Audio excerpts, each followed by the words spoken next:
them going through. Over 70 presidential candidates are in the running for president. Incumbent leader Muhammadu Buhari of the ruling All Progressives Congress has promised to continue to fight corruption, improve the economy and tackle insecurity. His main challenger, Atiku Abubakar, a former vice president of the opposition People's Democratic Party, has said he will lift over 90 million Nigerians out of poverty if elected. As campaign activities ramp up ahead of Saturday's election, it is expected that millions of people will turn out to vote for the candidate they hope will deliver a better livelihood and a greater future for the nearly 200 million citizens in the country.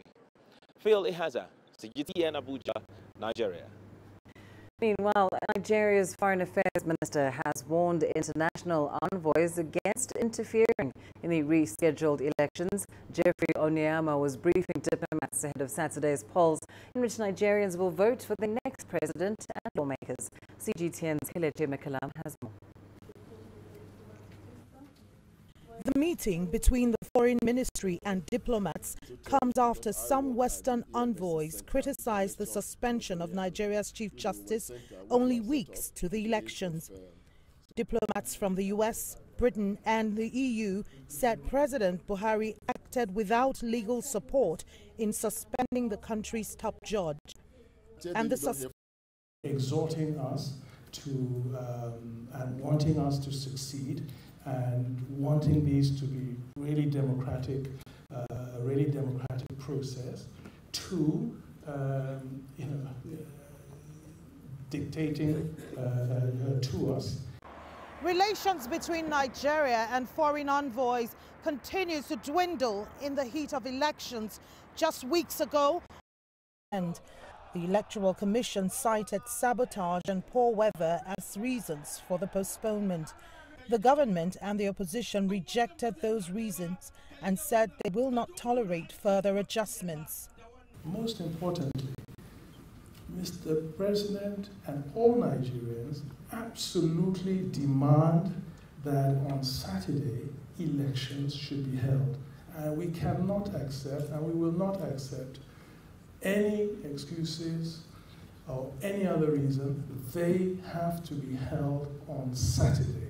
And nothing less will be acceptable to government and indeed, I'm sure, to Nigerians. The Electoral Commission says elections will hold by Saturday, but as late as Wednesday, there were still reports of voting materials being delivered to wrong addresses. Kelechi Mekalam, CGTN Abuja, Nigeria. Now, Nigeria's Electoral Commission has started with the redistribution of sensitive election material in Jos ahead of Saturday's presidential and National Assembly polls. A stakeholders meeting preceded the exercise for confirmation and verification of all the voting materials. CGTN's Samson Omale reports from Jos.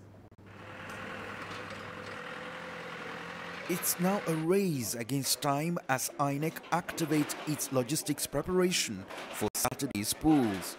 2.5 million people are expected to cast their ballots in this North Nigerian central state of Plateau.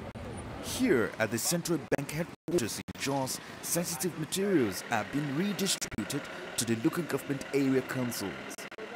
They were retrieved after the initial shift in the dates for the elections. To ensure transparency of the process, INEC has invited the media, observers and party officials to authenticate the integrity of the process. We are now going to start the evacuation from the CBN here to the various local government areas in your presence. The safety and protection of the materials while being transported will be the responsibility of the Nigerian police. The police will provide adequate security for the movement of the materials, both sensitive and non-sensitive, from the CBN to the local government areas and from the local government areas to the various to the various arrays. However, the leading opposition People's Democratic Party in the state is raising concerns that the delivered. Despite repeated assurances by the Independent National Electoral Commission that the integrity of its sensitive election materials are not compromised, there are calls by some political parties for third-party verification. All redistributed materials are expected to have been delivered to the registration area centers by noon on Friday. Samson Omale, CGTN, Jos, Nigeria.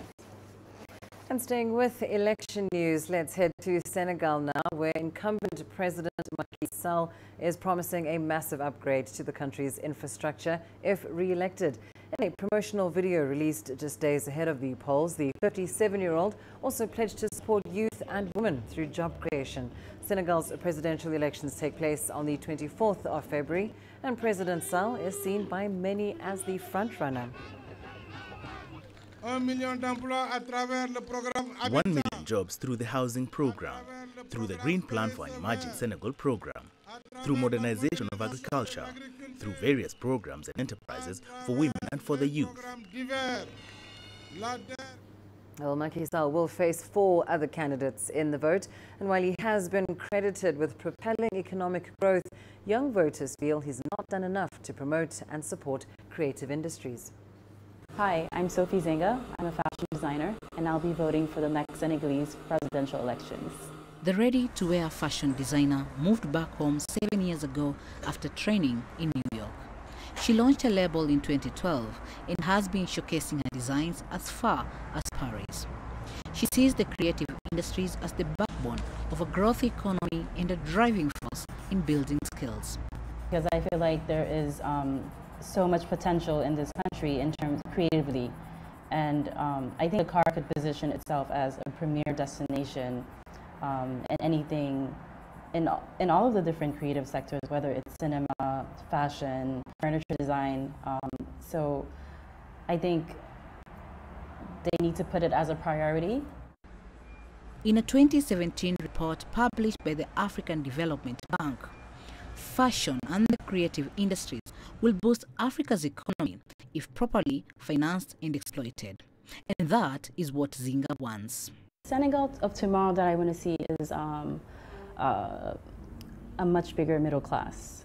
You know, less divide between very rich and poor, a better economy, stronger national companies, you know, more balance in women and men, you know, people, much more hope, greater energy.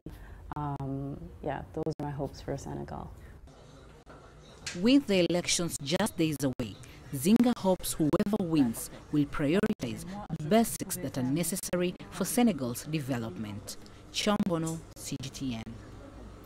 The Egyptian Prisons Authority says it has implemented the death penalty against 9 Egyptians found guilty of planning and executing the country's Prosecutor General Hisham Barakat in 2015. Here's Adel Al-Makhraoui with more. On Wednesday morning, the Egyptian Prisons Authority has announced the hanging of 9 young Egyptians. The youngest is 23 years old and the eldest just 30. Their execution came after the Court of Cassation upheld their death penalties last November. 67 defendants were originally accused of the June 2015 assassination of the Prosecutor General Hisham Barakat. A car bomb targeted his convoy during his daily commute. Barakat died meters away from his home. An initial death penalty came out for 28 of the defendants, while the others received prison time varying from life to 10 years. After filing an appeal, the Egyptian Court of Cassation, the highest judicial court, accepted the appeal for most of them. All 9 are believed to belong to the Muslim Brotherhood, a group the Egyptian government classifies as a terrorist organization. Since the 2013 ouster of Egyptian Islamist President Mohamed Morsi following popular uprisings, Cairo held a major crackdown against Islamist groups. Hundreds have been sentenced to death. Of all these death penalties, only 41 have been implemented, including Wednesday's executions. Some international human rights organizations have criticized the death penalties given to the defendants of the 2015 assassination of the Prosecutor General. They claim that most of the defendants were innocent. Egypt insists, however, that all its judicial proceedings were flawless. Adel Al-Makhraoui, CGTN, Cairo.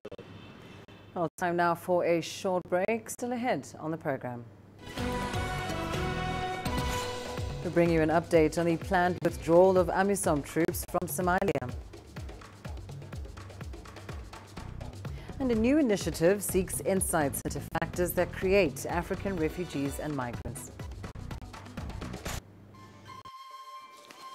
You don't find the stories of North Africa by sitting on the sidelines. You've got to get out, go there, and you'll find them. In the bazaars of Casablanca,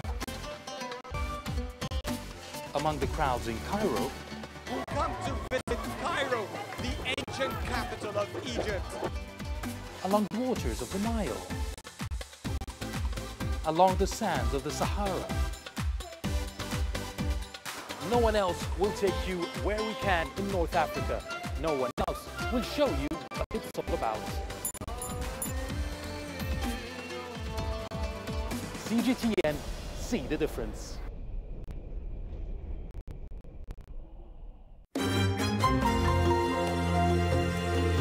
Africa Live. Find your voice.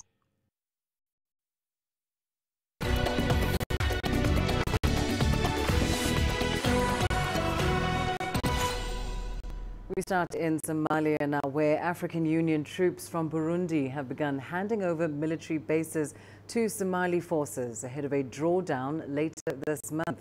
Meanwhile, Somalia's president has concluded his state visit to Burundi with an urgent appeal to AMISOM troop-contributing countries to convene in order to address challenges facing the mission. CGTN's Abdulaziz Bilo has the latest from Mogadishu. Leaders of Somalia and Burundi have called for an urgent meeting of heads of states of troop-contributing countries to the multinational peacekeeping force known as AMISOM. The announcement came after 2 days of talks between President Mohamed Abdullahi Farmajo and his counterpart Pierre Nkurunziza in Bujumbura. The announcement comes days before a gradual drawdown of troops from Burundi. 1,000 uniformed personnel will be withdrawn by end of the month, as per UN Security Council directive.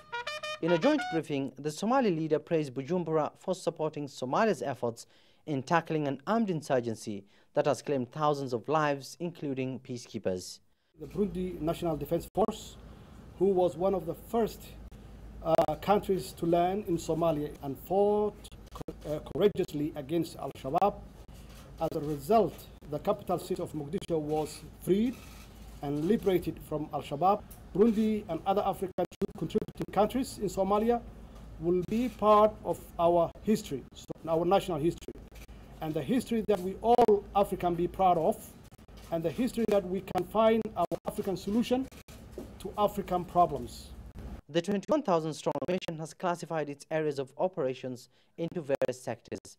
Burundi is in charge of Sector 5, that includes Mogadishu and Middle Shabelle region, just east of the capital.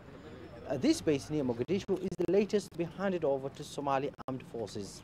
Burundian troops based in this camp are among those scheduled to depart later this month. We are very happy with what we've seen, and we feel that the arrangements are good. From what we saw, we see no reason why the handover cannot take place on the 28th of February. But recent Al-Shabaab attacks along strategic supply routes has caused concerns among security partners. In recent months, AMISOM troops have been a target of deadly roadside bombs claimed by Al-Shabaab, forcing the mission to adopt a new concept of operation. In order to implement the concept of operation effectively, we should have to concentrate in conducting targeting proactive offensive actions on the Al-Shabaab to degrade its capability, deny them freedom of action and movement, and secure our friendly forces in fulfillment of our mandate. Army officials in Somalia say the process of vetting and training soldiers is on track, with almost 9,000 army personnel already prepared to take over security responsibilities from the African Union forces. However, it remains unclear when heads of states of AMISOM troop-contributing countries will meet, or whether they will discuss any major changes to the new AMISOM concept of operation or the exit strategy for the African Union force. Abdulaziz Bilo, CGTN, Mogadishu, Somalia. The African Union body tasked with overseeing the implementation of South Sudan's peace deal wants the international community to commit more funds to it. The Joint Monitoring and Evaluation Commission says its mission will not succeed without more international backing. Here's CGTN's Patrick Oyet. South Sudan's peace deal signed in September last year dictates that a unity government be formed in May this year. Security sector reforms are scheduled to be completed before setting up the new government. Those reforms require $60 million. Over the course of the last few meetings and in other consultations I've held with the various agreement institutions and mechanisms, the issue of funding has loomed large in the discussions. South Sudan's government now wants to try and raise money by deducting 1 day's salary for every government employee for the next 4 months, but it's calling for greater assistance. We as a government have a budget and a schedule for implementation of this peace deal. We have started contributing funds towards implementation of the peace deal, so we are now urging all parties or international donors to join us in this contribution. South Sudan's civil war devastated the country's economy. Many civil servants have been going for months without salaries. The East African Regional Body, or IGAD, has established a ceasefire monitoring body known as CITISAM. Now, CITISAM says it's also facing financial challenges. We also urged IGAD, who is responsible for this organization, to take responsibility and to find possible funds for deployment to finalize reconstitution of the CITISAM and to deploy national monitors as soon as possible. But some members of international donors are still skeptical about the peace deal implementation and are reluctant to fund the process. The reconstituted Joint Monitoring and Evaluation Commission says the implementation of the peace agreement needs to be owned by the people and government of South Sudan. However, international donors are now being urged to support the peace deal financially to give it its greatest chance of success. Patrick Oyet, CGTN, Juba, South Sudan. And let's go to North Africa now, where 45 African countries have this week joined Cairo's African Judicial Conference. It is a platform for the heads of African constitutional bodies to discuss how to tackle African challenges through legal means.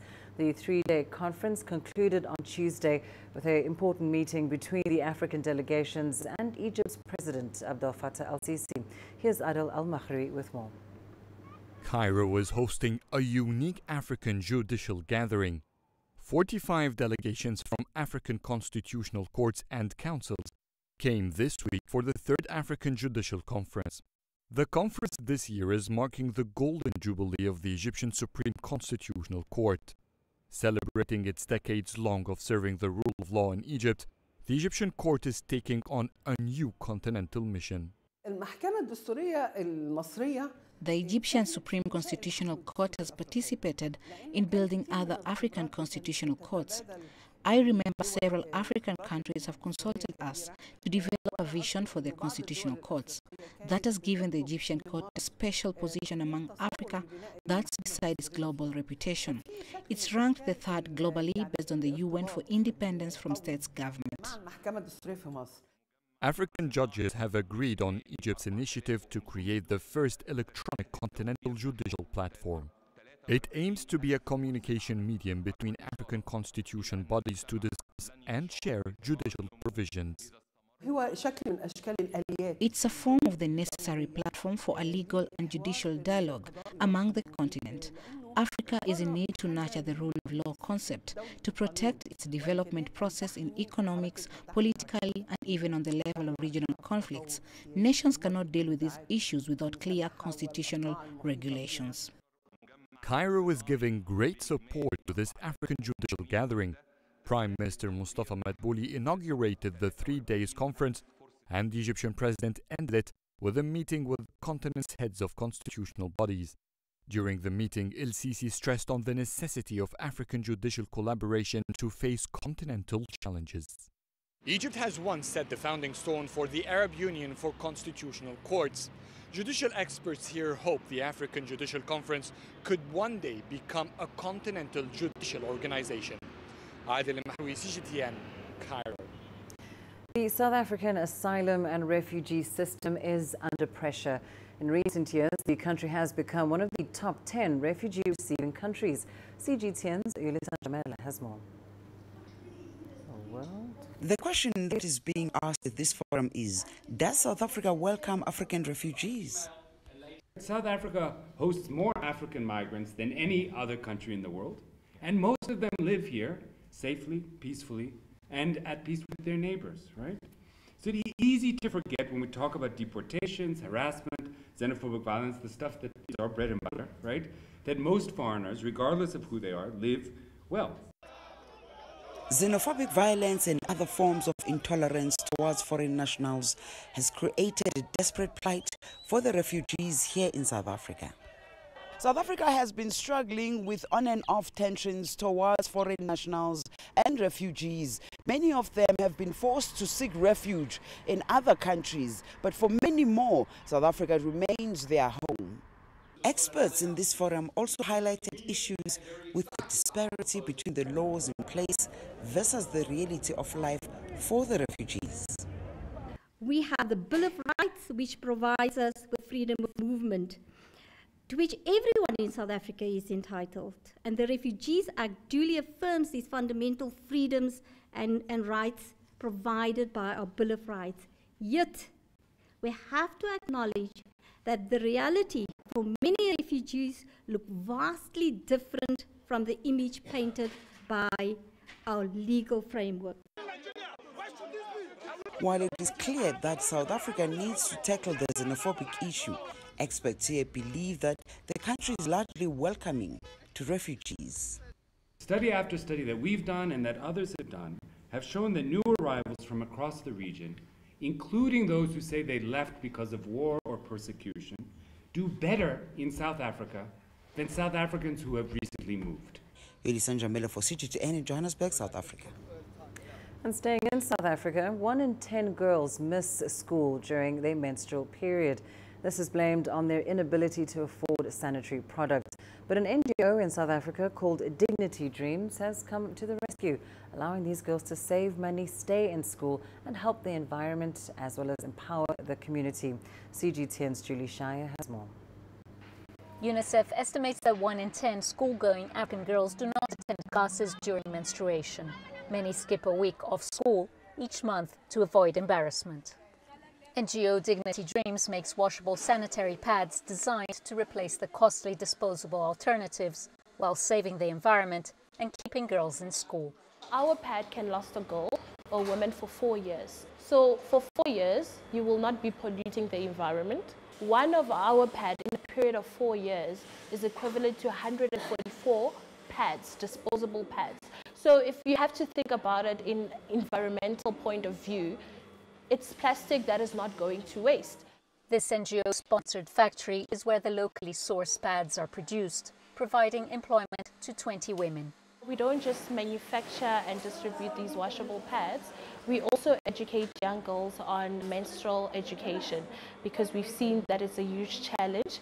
And besides that, we empower women to start small businesses. So we have taken women from previously disadvantaged communities to make the pads for us. We've taught them a skill, we teach them basic skills as how to be their own entrepreneur. The washable pads are made by these ladies who not only ensure girls stay in school during their cycles, but they're providing a sustainable solution for a monthly challenge. Most of the problem that they face is that usually some of them, they're unable to go to school because of they don't have those pads. They don't have money actually to buy pads, but when they use those ones, it's better for them. A girl needs 6 pads, and then they cost $15, then they last for 5 years. This initiative plays a huge step forward for girls and women in places where even talking about menstruation is a problem. with us, we break the taboo, you see. So we are letting people be free when they are in their menstrual cycle. That's why we offer them this chance of getting free pads. For only $15, Dignity Dreams provides a sustainable solution for up to 5 years and is making sure that no young girl in South Africa has to skip school just because of their monthly cycles. Julie Shara, CGTN, Pretoria, South Africa.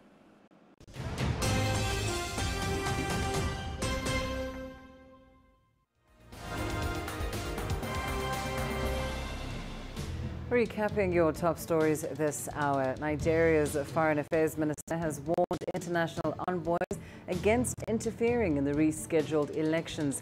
Jeffrey Onyama was briefing diplomats ahead of Saturday's polls in which Nigerians will vote for the next president and other lawmakers. The meeting between the Foreign Affairs Ministry and diplomats comes after some Western envoys criticized the suspension of Nigeria's Chief Justice only weeks before elections. In Somalia, African Union troops from Burundi have begun handing over military bases to Somali forces ahead of a drawdown later this month. Meanwhile, Somalia's president has concluded his state visit to Burundi with an urgent appeal to AMISOM troop contributing countries to intervene in order to address challenges facing the mission. And the African Union body tasked with overseeing the implementation of South Sudan's peace deal wants the international community to commit more funds to the process. The reconstituted Joint Monitoring and Evaluation Commission says its mission will not succeed without more international backing. Finally, the Egyptian Prisons Authority says it has implemented the death penalty against 9 Egyptians found guilty of planning and executing the country's Prosecutor General Hisham Barakat in 2015. A car bomb targeted his convoy during his daily commute. Barakat died just meters away from his home. And those are the top stories this hour. Coming up next, your business news with Penina. Thank you, Lindy. And coming up in business news tonight, South Africa's distressed power company gets a $4.9 billion bailout from the government. And Zimbabwe stares at a bread crisis as wheat stocks run out. Africa is the nexus of enterprise, and global business will tell you why it matters. From the mega investment projects to multi-billion-dollar mergers and acquisitions. Africa today collects, just in terms of revenues from taxes alone, $545 billion a year. If you take 10% of that and you devote it to the energy sector, problem solved. All this on Global Business, weekdays at this time on CGTN.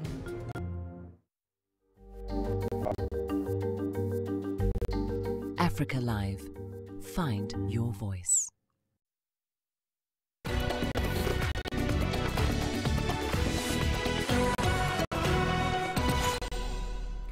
South Africa's power utility Eskom has raked in the largest bailout from the government. Finance Minister Tito Mboweni has announced a $4.9 billion bailout for the power firm, which was facing insolvency. The government is also planning to split it into 3 separate entities, but CGTN Sumitra Naidu tells us there are several question marks on how this will be done. South Africa's power problems first emerged in 2008 when the country was plunged into darkness. Eskom supply couldn't keep up with the demands of a growing economy and population. 3 new power stations were hurriedly commissioned. Ingula is the only one online. Medupi and Kusile, which have the capacity to add more than 10,000 megawatts of power to the grid, have been plagued by ongoing issues with labour, engineers, construction and costs. Those generation units that have been commissioned are experiencing regular downtime and also are not able to put out their rated output, so they're not able to deliver into the grid what they were intended to deliver. So the problems are deep. Had we had these 2 new coal power plants, had they come on stream on time and on budget, we wouldn't have load shedding today. Eskom has a generating capacity of 46,000 megawatts, but maintenance backlogs and decommissioning of old plants cut capacity by a third.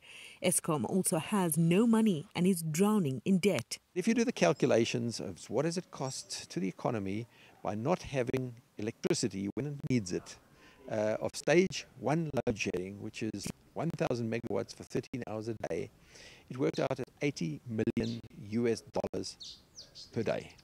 So stage 2 load shedding is going to be $160 million per day.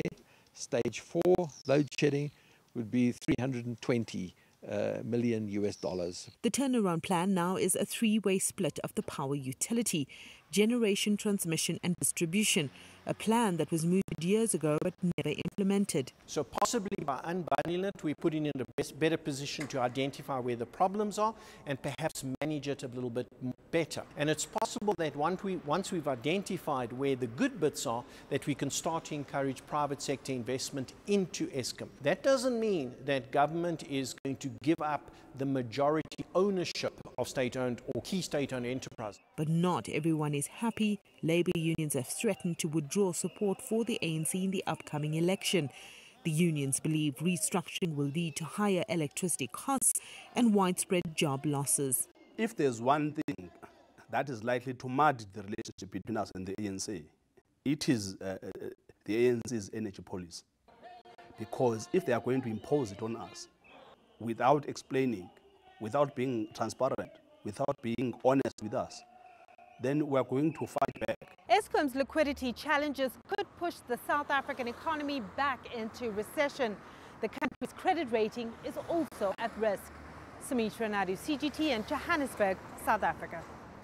Zimbabwe may run out of bread in a week after flour stocks plummeted due to the country's inability to pay for imported wheat. The Southern African nation is currently in a grip of a severe shortage of the US dollars. President Emmerson Mnangagwa is struggling to live up to his pre-election promises to quickly revive the troubled economy. Zimbabwe imports wheat, which it blends with its local crops to make flour for bread, the country's second major staple. The nation has been plagued by high unemployment rate, mounting debt, and as well as price hikes, and the looming bread crisis is likely to fuel instability. Speaking of crises, and today's crises are more frequent and more complex than ever before. These can challenge an organization's resilience. Control Risks, which is an international strategic risks consultancy, has released its Risk Map 2019 publication. It provides a focus of political and security risks across the globe. This year's publication focused on risks in East Africa. CGTN's Terry Wangari tells us more. Control Risks publication reveals new risks facing businesses globally. The publication revolves around how local and international businesses face new challenges in an ever-changing world. This year's Risk Map's main focus predicted that Kenya and African countries may be able to leverage financing from multiple partners as the US and China trade tensions intensify. It also predicted that the tensions will escalate this year, with African countries set to become a new battleground. Other global risks listed in the publication include global data control, the US political gridlock, and multinationals becoming nationless. Although Risk Map might not be able to predict every single risk or event, it helps businesses protect and prepare themselves from economic and political volatility, as well as the effects of climate change. It's all about climate change. It's the first time we've included it on our top 5, but as an economic factor, as a political factor, as a factor about how markets are changing quite dramatically all around us, climate change is up there for the first time as an indicator of what we regard as one of those long-term risk factors that is changing and evolving. In the wake of political change and terrorism threats in the continent, investors are generally cautious about investing in Africa. Kenya was recently on the spotlight after Al-Shabaab attacked a popular hotel in the heart of the capital, Nairobi. That, coupled with numerous attacks at the border with Somalia. But the Risk Map 2019 gives the East African nation a yellow light in terms of risk. Be it terrorism, data control, or trade wars, both local and international companies find themselves in the middle. Firms therefore need to find a way to adapt to an ever-changing world in order to stay afloat. But if you look at the broader picture of everything that's happening in the world, we are going through a period of enormous volatility and unpredictability. And the best organisations, in my view, are those that are the most adaptable, the most flexible, the most agile. Unprecedented change presents challenges to businesses, but also opportunities for those able to respond and adapt. Terry Wangari, Nairobi, Kenya. Zambia's central bank has announced that it will maintain its policy rate at 9.75% for a fifth straight time. Bank of Zambia Governor Denny Kalialia revealed that economic activity and private sector credit growth in the country continues to grow at a slow pace. He also pointed out that there has been slow progress towards fiscal consolidation, reflected in rising domestic arrears, public debt and external debt servicing. Debt servicing costs continue to put pressure on Zambia's central bank reserves. Inflationary pressures also persisted in the fourth quarter of last year, with inflation rising to an average 8% from 7.9% in the third quarter. Kalialia attributed this to an increase in fuel prices and depreciation of the kwacha against major foreign currencies, among other factors. The country's currency, the kwacha, depreciated about 15.3% against the US dollar in September. Saudi Arabia's Crown Prince Mohammed bin Salman is eyeing over $100 billion of investment opportunities in India over the next 2 years. The Crown Prince revealed this as he kicked off his first official visit to the country amid tensions between forces India and Pakistan. India rolled out the red carpet for the prince as it seeks diplomatic support against Pakistan following a militant attack in the disputed region of Kashmir. The two countries signed agreements on investment in infrastructure, the housing sector and tourism.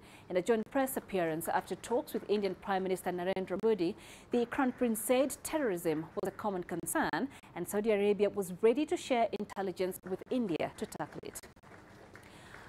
All right, let's leave it there for now. But ahead on global business, South Africa's finance minister paints a bleak picture of the economy at his maiden budget speech. We have the details and analysis on that address at the top of the hour. I'll see you then. For now, back to you, Lindy. Thanks, Panina. Well, let's take a short break. Here's what's still ahead on the program. Coming up, why stock cubes are becoming a must in the preparation of West African dishes. The greatest journeys, the greatest sights, the greatest adventures. Here in Panata, this weir allows the locals to walk on water. We're far more than just TV news. We're your passport to the wonders of Africa. To bring you stories of struggle, survival and hope.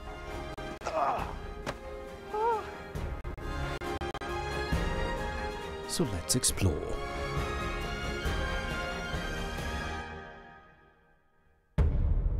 CGTN. See the difference.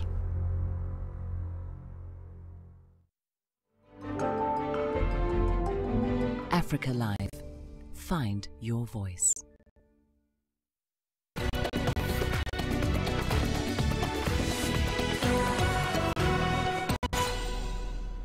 Stock cubes are taking over the food industry in Senegal. Nestlé's Maggi stock cubes in particular have grabbed the attention of cooks who hope to enhance the flavor of their dishes while still maintaining traditional cooking methods. Many Gueye conjures up a marinated fish and rice dish served with green sorrel leaves at a roadside eatery in Senegal's capital, Dakar. She douses fillets of sea bream with lemon juice and garlic, then crumbles a few Maggi stock cubes into a bowl of chopped onions to make sauce. This is garlic that I peeled earlier, mixed with green chili. I added salt and lemon, and I will mix it all and use it to marinate the fish, as you can see. Maggi cubes have transformed cooking across the region. They provide a boost of flavors that need a careful and often time-consuming juggling of herbs and spices. In Abidjan's five-star Pullman Hotel, Chef Loic Dable prepares a spicy fish and vegetable stew. Dable says more and more people have turned to using stock cubes. This is because they are a quick flavor enhancer. In reality, though, they mask the real taste of the food. The cubes did not replace the ingredients. The ingredients are always there. The cube just came as an enhancer. Usually, you make your stock cooking it for 4 hours because you need to cook the crabs that go in it, mix your spices or marinades, and now you no longer have to do that. You put water, Maggi cube and tomatoes, and you have a pronounced flavor and you think that the food is tasty, but really all you're getting is a hint of salt and other things that will overwhelm your taste buds. But in my opinion, it remains superficial. Some consumers have cut back on stock cubes because health experts say the salt in them can contribute to heart problems. However, taste is still the bottom line for Lucy Tehi, who sells braised chicken at an outdoor grill in Abidjan. She is still sticking with Maggi cubes. If a customer eats my chicken and finds it bland, he will go elsewhere. Senegal limited the salt content of all cubes to 55% in 2017. Nestle, however, says it already reduced Maggi's salt content after the World Health Organization published guidelines on salt consumption in 2012. Brian Toussaint, CGTN. An agreement on the establishment of Tunisian and Chinese cultural centers in the two countries has received the backing of the Tunisian parliament and government. It was signed in China on May